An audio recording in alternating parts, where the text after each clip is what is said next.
Assalamualaikum warahmatullahi wabarakatuh. Hai semuanya, perkenalkan nama saya Dwi Anggraini dengan NIM 11122200152. Saya Gilang Asmanara Huda dengan NIM 11122200101. Saya Andi Fatika Ningrum dengan NIM 11122000168. Kami dari kelas D. Pada video ini kami akan menjelaskan tentang materi hukum administrasi negara dalam tugas UAS dengan dosen pengampu mata kuliahan dengan Pak Edi Wahyudi SH MSI. Konsep utama hukum administrasi negara. Hukum administrasi negara adalah cabang hukum yang mengatur aktivitas pemerintah dalam menjalankan fungsi administrasi. HAN mengatur hubungan antara pemerintah dan warga negara serta administrasi dalam penyelenggaraan pemerintahan. Dalam negara hukum seperti Indonesia, kehadiran HAN menjadi penting karena segala tindakan yang diambil oleh pemerintah harus berdasarkan pada hukum. Sumber-sumber HAN. Yang pertama ada Undang-Undang Dasar, yang kedua Undang-Undang dan Peraturan Pemerintah, yang ketiga Peraturan Presiden dan Peraturan Menteri, yang keempat Peraturan Daerah, yang kelima Jurisprudensi, dan yang terakhir ada doktrin atau pendapat ahli hukum. Fungsi hukum administrasi negara, yaitu terdapat 3 fungsi utama dari hukum administrasi negara. Yang pertama ada fungsi normatif, yaitu mengatur norma-norma yang harus dipatuhi oleh pemerintah dalam menjalankan kekuasaan. Yang kedua ada fungsi instrumental, yaitu menyediakan sarana bagi pemerintah untuk mengatur dan mengendalikan masyarakat. Dan yang terakhir ada fungsi jaminan, menjamin perlindungan hukum terhadap masyarakat. Selanjutnya ada prinsip-prinsip dasar. Beberapa prinsip dasar yang menjadi landasan hukum administrasi negara yaitu yang pertama ada prinsip legalitas. Setiap tindakan pemerintah harus berdasarkan pada hukum yang berlaku, sehingga melindungi individu dari tindakan sewenang-wenang. Yang kedua ada prinsip keadilan. Pemerintah harus memastikan bahwa setiap keputusan atau tindakan yang diambil adalah adil dan tidak merugikan pihak tertentu tanpa alasan yang jelas. Yang ketiga ada prinsip transparansi dan akuntabilitas. Pemerintah wajib memberikan informasi yang cukup kepada warga negara terkait kebijakan dan keputusan administratif untuk memastikan pengawasan publik. Selanjutnya ada hubungan administrasi negara dan kebijakan publik. Kebijakan publik membutuhkan kerangka hukum yang diatur oleh hukum administrasi negara, sedangkan hukum administrasi memastikan legalitas, akuntabilitas, dan transparansi dalam perumusan dan pelaksanaan kebijakan, regulasi, atau peraturan penting terkait hukum administrasi negara. Yang pertama ada Undang-Undang Dasar Negara Republik Indonesia tahun 1945. Konstitusi ini merupakan landasan hukum tertinggi yang menetapkan struktur pemerintahan, hak-hak dan kewajiban warga negara, serta prinsip-prinsip dasar yang mengatur administrasi negara. Undang-Undang 1945 memberikan dasar hukum bagi pendirian lembaga pemerintah dan pembagian kekuasaan dalam pemerintahan.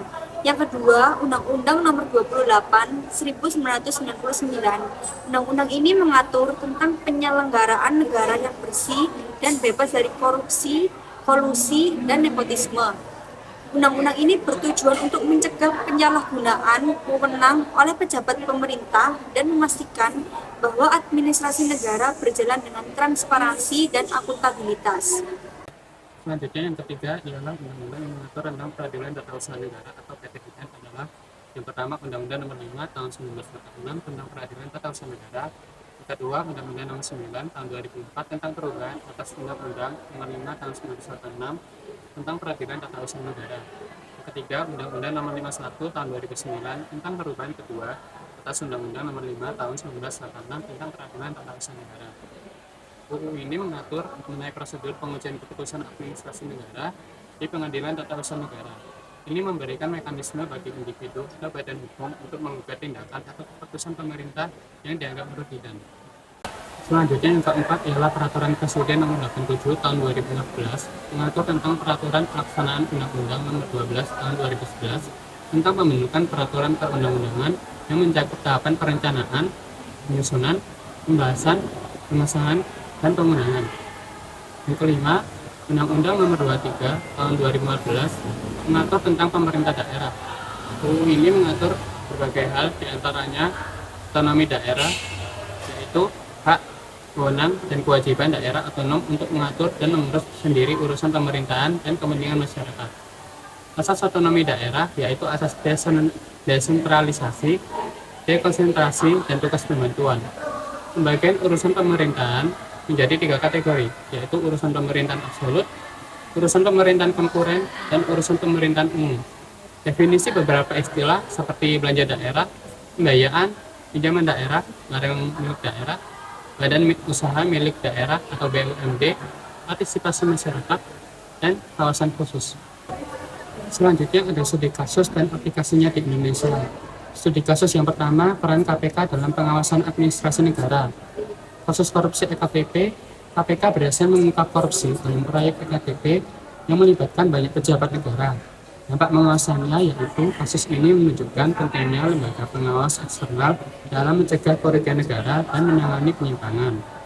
Studi kasus yang kedua adalah PT Ridlatama Tambang Mineral.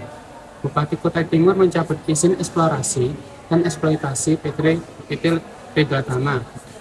Pencabutan ini disebabkan oleh beberapa hal, diantaranya yaitu PT Ridlatama Tambang Mineral telah melaksanakan kegiatan penyelidikan umum dan eksplorasi tambangan di wilayah kawasan hutan sebelum memperoleh izin dari Menteri Kehutanan.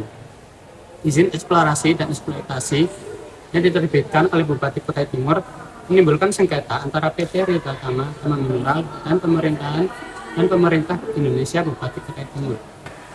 Relevansi materi di jurnal tersebut dapat dilihat dari beberapa aspek yang berkaitan dengan praktik administrasi negara pada saat ini. Yang pertama yaitu ada pengawasan administrasi negara. Studi kasus mengenai peran KPK dalam pengawasan administrasi negara, khususnya dalam kasus korupsi EKTP, menunjukkan pentingnya lembaga pengawas eksternal dalam mencegah kerugian negara dan menangani penyimpangan. Hal ini relevan dengan kebutuhan akan transparansi dan akuntabilitas dalam administrasi negara pada saat ini. Prinsip hukum administrasi negara. Materi mengenai prinsip-prinsip dasar hukum administrasi negara seperti legalitas, keadilan, transparansi, dan akuntabilitas sangat relevan dalam konteks praktis administrasi negara. Prinsip-prinsip ini menjadi landasan bagi tindakan pemerintah dan melindungi individu dari tindakan yang sewenang-wenang.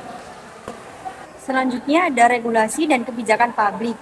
Hukum administrasi negara memberikan kerangka hukum yang penting untuk perumusan dan pelaksanaan kebijakan publik. Hal ini menunjukkan bahwa keberadaan hukum administrasi negara sangat penting untuk memastikan legalitas dan akuntabilitas dalam kebijakan yang diambil oleh pemerintah. Analisis tentang relevansi materi dengan praktik administrasi negara saat ini yang keempat ialah kasus spesifik. Kasus izin eksplorasi dan eksploitasi yang diterbitkan oleh Bupati Kutai Timur yang menimbulkan sengketa antara PT Ridlatama Tambang Mineral dan pemerintah menunjukkan bagaimana praktik administrasi negara dapat berimplikasi pada sektor swasta dan kepentingan publik. Ini mencerminkan tantangan yang dihadapi dalam administrasi negara saat ini. Secara keseluruhan, materi ini dapat memberikan wawasan yang relevan mengenai tantangan dan prinsip-prinsip yang harus dipegang dalam praktik administrasi negara saat ini. Demikian penjelasan kami mengenai hukum administrasi negara. Semoga bermanfaat untuk pemahaman kita semua. Terima kasih. Wassalamualaikum warahmatullahi wabarakatuh.